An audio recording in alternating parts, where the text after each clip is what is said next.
Good morning बंधुरा सकल के सुप्रभात। आज 21 मार्च 2025। आज আমরা চলেছি একটি রাস্তার আপডেট নিতে এবং একটি বিশেষ কালী মন্দিরে পুজো দিতে। এই রাস্তাটা আর কিছুই নয়, এটা হলো কল্যাণী এক্সপ্রেসওয়ে, যেটা আমরা বেলঘড়িয়া নিমতা থেকে শুরু হচ্ছে। সেই রাস্তা দিয়ে আমরা জাস্ট যাত্রাটা শুরু করেছি। রাস্তার এখনো বেশ কিছু প্যাচওয়ার্ক বাকি আছে। 3টে মতো ডাইভারশন আমরা দেখেছি পুরো রাস্তার মধ্যে। চলো আমাদের সঙ্গে তোমরা চলো, ধীরে ধীরে আমরা এগিয়ে যাই। আগামী রাস্তার আপডেটও তোমাদের দিতে থাকবো, তোমরা দেখতে থাকো।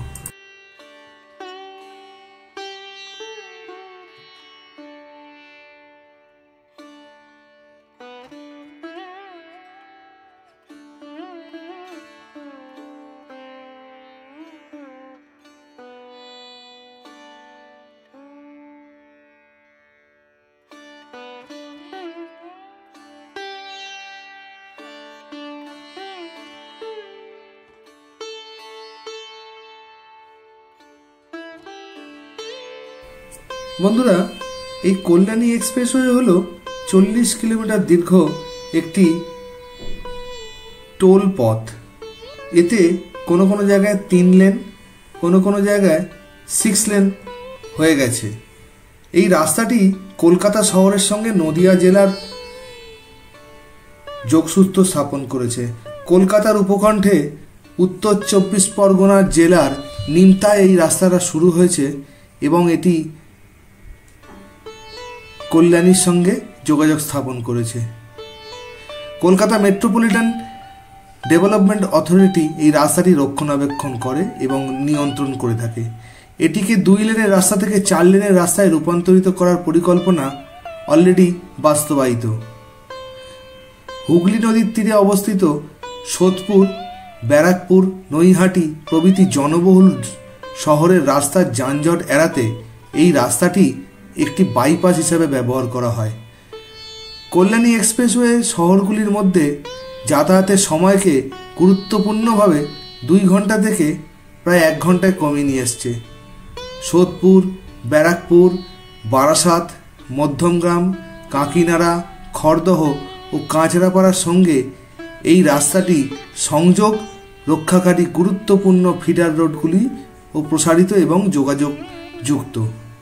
অন্যান্য ছোট শহরগুলির সঙ্গেও বিভিন্ন রাস্তার মাধ্যমে এই রাস্তাটি যুক্ত।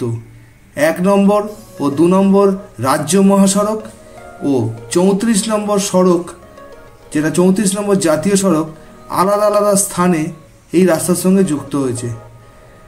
আর বাঁশবেড়িয়ার কাছে 6 নম্বর রাজ্য মহাসড়কের সঙ্গে কল্যাণী এক্সপ্রেসওয়ের একটি সম্প্রসারিত অংশ সংযুক্ত হয়েছে ঈশ্বরগুপ্ত সেতু মারফত। চলো আমরা এই রাস্তাটা উপভোগ করি। দুদিকে মনোরম দৃশ্য এবং একটি স্মুথ রাইড আমরা উপভোগ করি।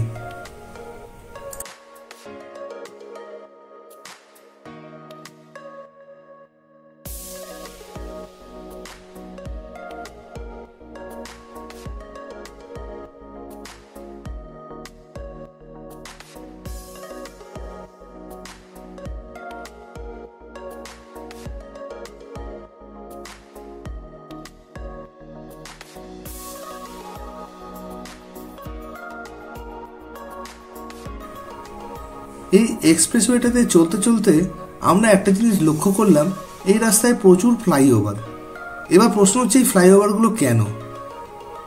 যে মেন রাস্তার ক্রসিংগুলোকে তার যে যানজট হয় সেটাকে এড়ানোর জন্য মেন রাস্তাটাকে ফ্লাইওভার দিয়ে কানেক্ট করা রয়েছে, যাতে পথ চলতি গাড়িগুলোর কোনো অসুবিধা না হয় এবং একটা নির্দিষ্ট স্পিড এবং একটি নির্দিষ্ট লেন বজায় রেখে যাতে আমরা চলতে পারি। এই রাস্তায় কোনো স্পিড লিমিট নেই, তবুও সাবধানতার উদ্দেশ্যে আমাদের বেশি স্পিড না তোলাই ভালো। এবং এই রাস্তায় বেশ কিছু আপনারা মোটর সাইকেলও যেতে দেখবেন। যারা 4 চাকা নিয়ে যাবেন তারা একটি নির্দিষ্ট গতি এবং লেন মেনটেন করে চললেই আমার মনে হয় কোনো রকম দুর্ঘটনার সম্মুখীন হতে হবে না। দেখতে দেখতে আমরা চলে এলাম প্রায় ব্যারাকপুরের কাছে। ব্যারাকপুর আর এখান থেকে 7 কিলোমিটার দূর। অসম্ভব সুন্দর একটি মসৃণ রাস্তা, এবং এই রাস্তার মধ্যে দিয়ে গাড়ি চালাতে এতটাই সুন্দর লাগছে যে শুধু দু চোখ ভরে দেখে যান আর রাস্তাটাকে উপভোগ করে যান। রাস্তা যেন শেষ না হলেই ভালো। তবুও আমাদের গন্তব্যে আমাদের পৌঁছতে হবে এবং রাস্তাটার একটা সুন্দর রাইড আমাদের উপভোগ করে চলতে হবে। এই কথা মাথায় নিয়েই একটি নির্দিষ্ট গতি 90 থেকে 100-র মধ্যে রেখে আমি আমার গাড়িটা চালাচ্ছিলাম। রাস্তায় সুস্পষ্ট বোর্ডে আমরা প্রত্যেকটা জায়গার দূরত্ব দেখতে দেখতে চলেছি এবং নির্দিষ্ট লেন মেনে চলেছি। রাস্তার কাজ প্রায় সম্পূর্ণ, কিছু কিছু জায়গায় একটু একটু কাজ বাকি আছে, সেই জন্যই হয়তো টোল প্লাজাটা এখনো চালু হয়নি। সামনে গিয়ে দেখতে পাবো টোল প্লাজাটা চালু হয়েছে কিনা, কিন্তু শুনে থেকেছিলাম যে টোল প্লাজাটা হয়তো চালু হয়ে গেছে। এত সুন্দর রাস্তায় আপনাদের সবাইকে স্বাগত।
স্পিড আর কমাতে ইচ্ছে করছে না, মনে হচ্ছে স্পিড একটু বাড়িয়েই দিই। এই মুহূর্তে আমাদের গাড়ি প্রায় 100-র কাঁটা ছুঁই ছুঁই। রাস্তা এতটাই মসৃণ যেখানে আপনার ইচ্ছেই করবে না এর থেকে কম স্পিডে চালাতে, তবুও সাবধানতা কিন্তু আমাদের অবলম্বন করে চলতেই হবে। রাস্তার দুপাশে এবং রাস্তার মাঝখানে ডিভাইডারে প্রচুর গাছ লাগানো হয়েছে, যেটা রাস্তাকে আরো সুন্দর করে তুলছে। এই গাছগুলি যখন বড় হবে এবং বেশ কিছু ফুল গাছ এখানে লাগানো রয়েছে, যে ফুল গাছগুলো যখন ফুল ফুটবে তখন এই রাস্তার সৌন্দর্য আরো বৃদ্ধি পাবে।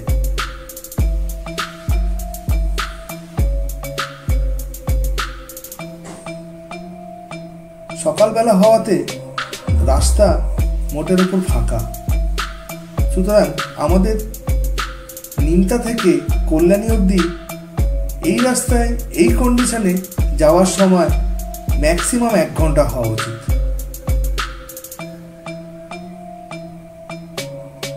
আজ থেকে 6 মাস আগে যখন এখানে এসেছিলাম এই রাস্তার তখনও অনেক কিছু ফ্লাইওভার বন্ধ ছিল সেখানে ডাইভারশন করা ছিল এবং তখন সময়টা একটু বেশি লাগছিল, কিন্তু এখন ওই ফ্লাইওভারগুলো জুড়ে দেওয়ার জন্য আমাদের রাস্তাটা আরও মসৃণ হয়ে গেছে এবং স্পিড একভাবে ধরে আপনারা সকলে আপনার গন্তব্যে আরামসে পৌঁছে যেতে পারবেন।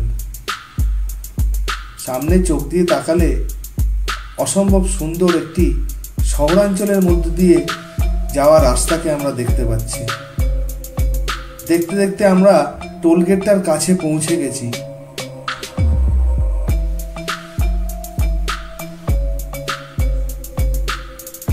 এখান থেকে টোলগেট আর 1 কিলোমিটার না 500 মিটার, সম্ভবত টোলটা চালুই হয়নি এখনো পর্যন্ত, যেহেতু নিমতার ওখানে যে ফ্লাইওভারের কাজটা হচ্ছে এবং বেলগড়িয়া অঞ্চলের যে রাস্তাটা এখনো কাজ বাকি আছে, সেই কারণে হয়তো টোল নেওয়া শুরু হয়নি। আগামী কিছু মাসের মধ্যে সেটাও সম্পূর্ণ হয়ে যাবে, তখন এই রাস্তা টোল নেওয়া হবে এবং রাস্তাটি আরও ভালোভাবে রক্ষণাবেক্ষণ করা হবে বলে আমরা আশা রাখতেই পারি।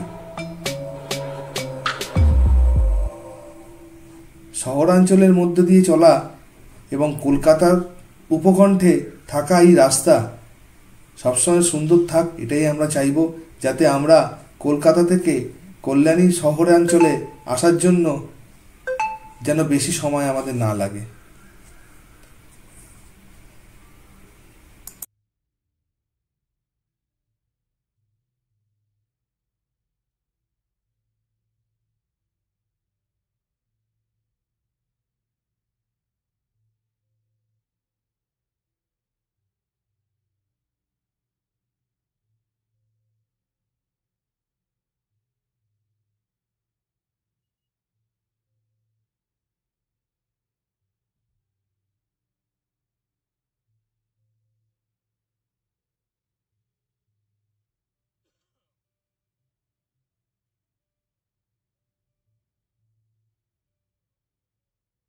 চলে এসেছি কল্যাণী, এখান থেকে আর 15 কিলোমিটার বাকি। আমরা দেখছি আমাদের সামনে বেশ কিছু গাড়ি এখন মোটামুটি রয়েছে, একটি বাস রয়েছে, প্রাইভেট কার ছুটে চলেছে, তাও মোটের ওপর রাস্তা ফাঁকা। সাধারণত এই রাস্তা ফাঁকাই থাকে। 12 কিলোমিটার বাকি কল্যাণী, আর আমরা চলেছি কল্যাণীর দিকেই এবং কল্যাণী কাঁচরাপাড়া ওই অংশটা পেরিয়ে ঈশ্বরগুপ্ত সেতু হয়ে আজকে আমাদের গন্তব্য হচ্ছে হংসেশ্বরী কালী মন্দির। চলুন আমাদের সাথে, আপনারাও দেখবেন।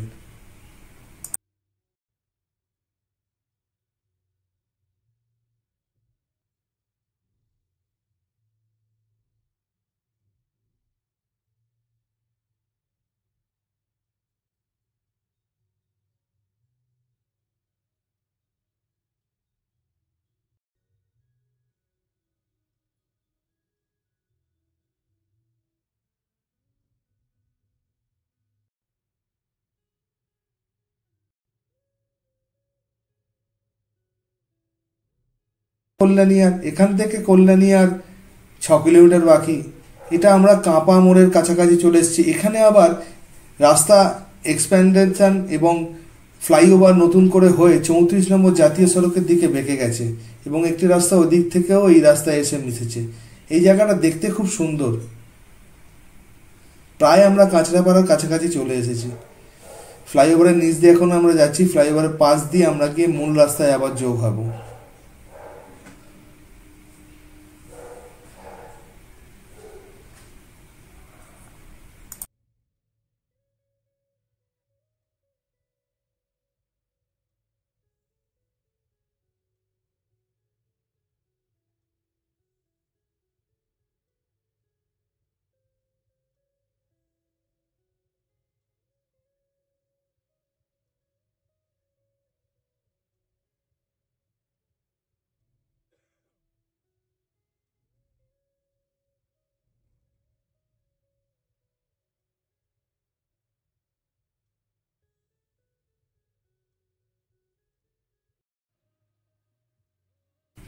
কাঁচরাপাড়া পার করার পর রাস্তা বাঁদিকে বেঁকে যাচ্ছে, কল্যাণী শহরের দিকে চলে যাচ্ছে। আমরা সেই রাস্তা ধরে যাচ্ছি। এই রাস্তা সোজা গিয়ে ঈশ্বরগুপ্ত সেতুর ওপরে যোগাযোগ করবে এবং তারপরেই আমাদের আজকের গন্তব্যস্থল হংসেশ্বরী কালী মন্দির।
ঈশ্বরগুপ্ত সেতুর কাছে চলে এসেছি।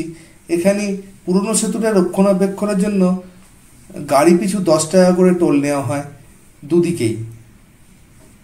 এই ঈশ্বরগুপ্ত সেতুর পাশ দিয়ে নতুন করে একটি ব্রিজের কনস্ট্রাকশন চলছে, যেটি অনেকটাই উঁচু এবং দেখে মনে হচ্ছে দুতলা হবে।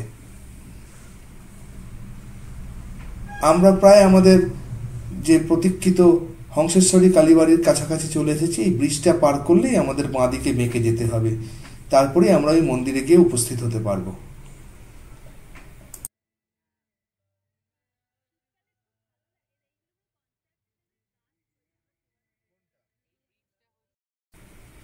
আমরা পৌঁছে গেছি হংসেশ্বরী কালীবাড়ির কাছাকাছি। আমরা ওই মন্দিরের পাশে একটি পার্কিং আছে, গাড়ি রাখার জায়গা আছে, সেখানে আমরা 30 টাকার বিনিময়ে গাড়িটা রেখেছি এবং পায়ে হেঁটে এরপরে রাস্তাটা যেতে হবে। হংসেশ্বরী কালী মন্দির হচ্ছে পশ্চিমবঙ্গের হুগলি জেলার বাঁশবেড়িয়া নামক স্থানে অবস্থিত একটি বিখ্যাত কালী মন্দির।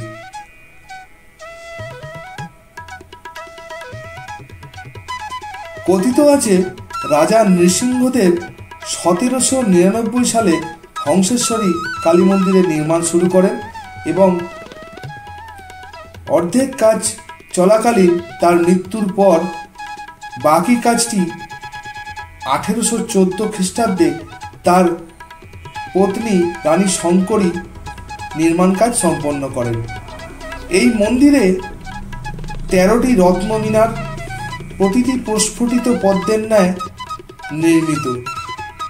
মূল মন্দিরের উচ্চতা 70 ফুট। গোলাকার বেদির ওপর পাথরে শায়িত শিবমূর্তির নাভি থেকে উদ্গত প্রস্ফুটিত পদ্মের ওপর দেবী হংসেশ্বরীর মূর্তি এখানে নির্মিত। দেবী মূর্তি নীলবর্ণা, তৃণয়িনী, চতুর্ভুজা, খড়গধারিণী, নরমুণ্ডধারিণী।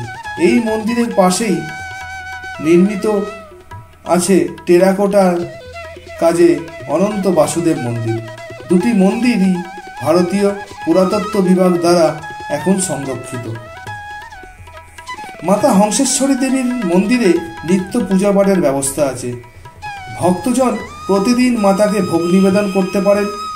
দ্বীপ্রহরে মন্দিরের গর্ভগৃহ বন্ধ থাকে, সেই কারণে তখন মাতৃ বিগ্রহ দেখা যায় না। যদিও মূল মন্দিরে প্রবেশের কোনো বাধা নেই। বেলা 2:30টায় পুনরায় গর্ভগৃহ খুলে দেওয়া হয়, তখন মাতৃ প্রতিমা দর্শন করা যায় এবং মায়ের কাছে পুজো নিবেদন করা যায়। ভক্তজন মায়ের ভোগ অন্ন গ্রহণ করতে চাইলে সকাল 10টার মধ্যে মন্দিরের আধিকারিকদের সঙ্গে যোগাযোগ করতে পারেন।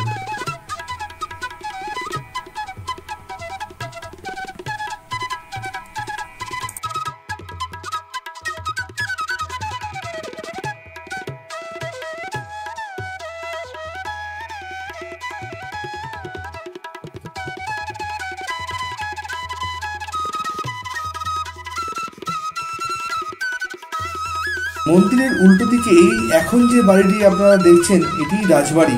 এটি রাজা নৃসিংহদেবের বাড়ি।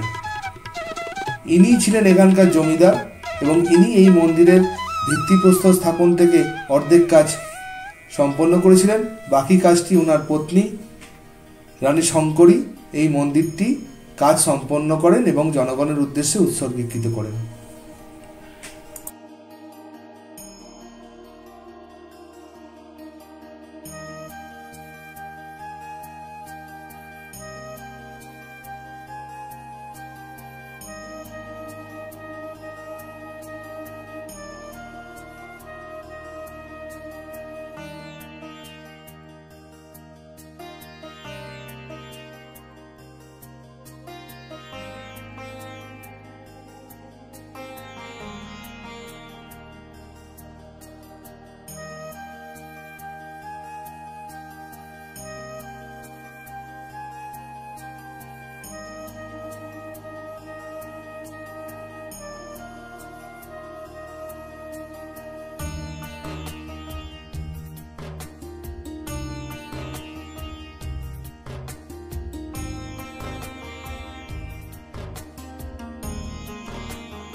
এই সুন্দর মন্দিরটির পাশেই রয়েছে অনন্ত বাসুদেব মন্দির, যেটা আপনারা ছবিতে দেখতে পাচ্ছেন।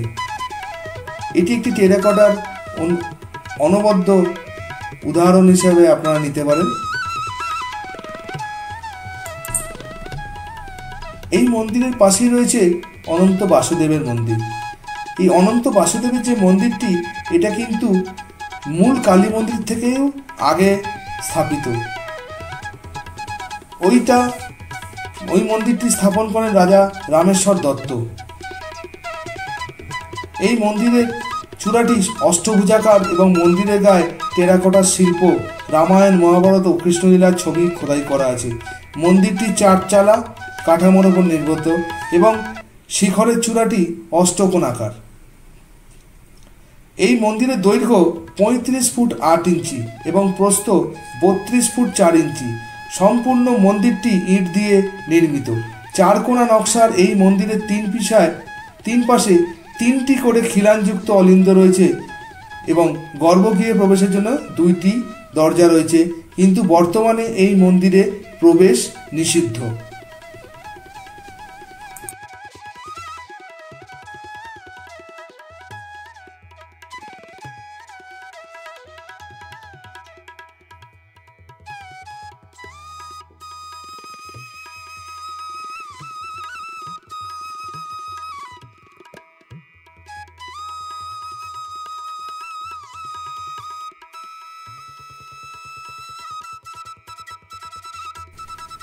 এখন যে আপনারা অংশটা দেখছেন, এটা হচ্ছে রাজবাড়িতে ঢোকার গেটের নহবতখানা, যেটি বর্তমানে প্রায় ধ্বংসের মুখে চলে গেছে এবং এখানে পুরো জঙ্গল হয়ে রয়েছে। বর্তমানে এই জায়গাটি তালা দিয়ে বন্ধ করে রাখা আছে এবং এখানে কাউকে প্রবেশাধিকার দেওয়া হয় না। রাজবাড়ির তরফ থেকে এই জায়গাটি কাউকেই প্রবেশাধিকার এখন দেওয়া হয় না নিরাপত্তার কারণে।